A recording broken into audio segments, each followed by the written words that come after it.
In 2013, Samsung recalled over 2 million washing machines after reports of catastrophic failures. Some units exploded during operation. But here's what's interesting. Most failures didn't happen randomly. They followed a predictable pattern, a pattern that every engineer must understand if they want to design products that last. This pattern is called the Bathtub Hazard Rate Curve, and it reveals exactly when and why products fail throughout their life cycle. By the end of this video, you'll understand the 3 critical phases every engineered system goes through and why ignoring even one of them can cost millions in recalls, lawsuits, and lost reputation. The Bathtub Hazard Rate Curve. The curve gets its name from its shape. It literally looks like a bathtub when you plot failure rate against time. On the vertical axis, we have the hazard rate, which is the time-dependent failure rate. On the horizontal axis, we have time. What makes this curve so powerful is that it divides a product's entire lifespan into 3 distinct regions. Each region has a different failure pattern, different root causes, and requires different engineering strategies. Understanding this isn't just theory, it's how Boeing decides when to inspect aircraft components, how automakers set warranty periods, and how data centers plan equipment replacement.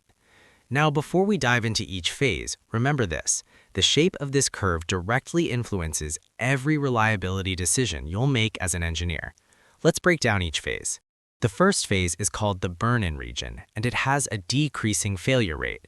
This might seem counterintuitive. Why would brand new products fail more often right after manufacturing? This is where most engineers go wrong. They assume new equals reliable. But in reality, this phase exposes manufacturing defects, assembly errors, and quality control issues that weren't caught during production. The reasons for failures during burn-in are very specific: poor workmanship, substandard materials that passed inspection but shouldn't have, inadequate debugging during the design phase, incorrect installation procedures. Even something as simple as improper packaging during shipping can create stress that leads to early failure. A farm tractor manufactured in 1935 had 1,200 critical parts. By 1990, that number jumped to 2,900. More parts mean more opportunities for early life failures. And today's Boeing 747 has 4.5 million parts, including fasteners. The complexity is staggering. This phase is also called the infant mortality region, the debugging region, or the break-in region. The key takeaway: if you ship during this phase without proper testing, your customers become your quality control team, and that's exactly how recalls happen. After surviving the burn-in period, products enter the useful life region. This is the flat middle portion of the bathtub curve, where the failure rate stabilizes and remains constant. This is the golden period. Failures still occur, but they happen randomly and unpredictably. You can't point to a specific wear mechanism or manufacturing defect. Instead, failures occur due to undetectable defects that somehow made it through testing, abuse beyond design limits, random stresses higher than expected, or unavoidable environmental conditions. Human error also plays a role here. An operator might run equipment outside specified parameters. A maintenance technician might make an incorrect adjustment. These aren't design failures, they're random events. Here's what matters from a reliability standpoint. During this phase, engineers focus on maintaining operational readiness. The constant failure rate allows us to make statistical predictions. If we know the failure rate, we can calculate mean time between failures, plan preventative maintenance, and stock spare parts accordingly. This small mistake causes early failure, confusing random failures with systematic ones. If you see failures during the useful life phase, don't immediately redesign the product. First, verify that the operating conditions match your design assumptions. Random doesn't mean unavoidable, it means unpredictable within a known probability. Your product's reputation is largely built during this phase. If customers experience consistent, reliable performance for years, they trust your brand. If random failures occur too frequently, even perfect burn-in testing won't save your market share.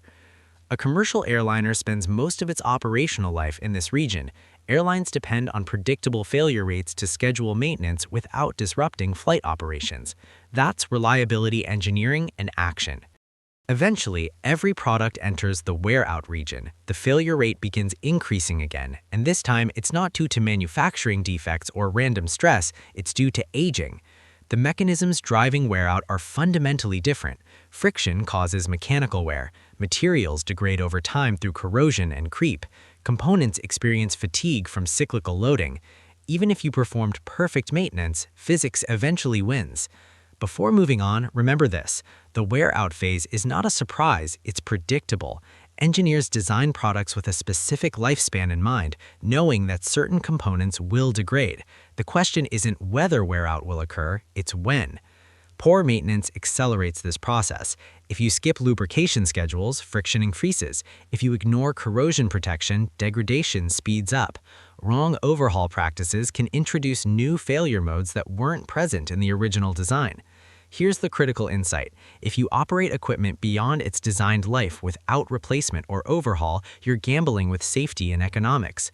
The cost of unplanned failure during wear-out is almost always higher than planned replacement. Think about automotive timing belts. Manufacturers specify replacement intervals, typically between 60,000 and 100,000 miles.